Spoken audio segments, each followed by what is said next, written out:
Tom, would you expect if there were to be a UN peacekeeping mission there that there would be Irish troops involved? Any mission that will be there will be a peace enforcement mission. It'll be a Chapter 7 mission. It'll be a fighting force. It'll be configured to fight. And we've had lots of precedent for that. Listeners will recall the war in Yugoslavia, which started out as a UN protection force, or UNPROFOR.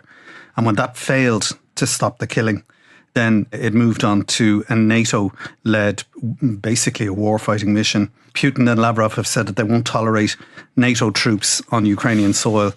Does that mean... When is a NATO troop not a NATO troop? So as for Ireland, there's two ways of looking at this. If there's a bilateral meeting between Putin and Zelensky, the Kremlin have said, well, they're okay about the idea of it, but nothing specific. If that's then followed by a trilateral between the United States, Ukraine and Russia, that could get a UN Security Council mandate, so Ireland could participate on that basis as part of a peace enforcement mission. And we've done that in Somalia in 93, we've done it in East Timor. These are all fighting missions, Chad, Central African Republic, and we have troops in Kosovo.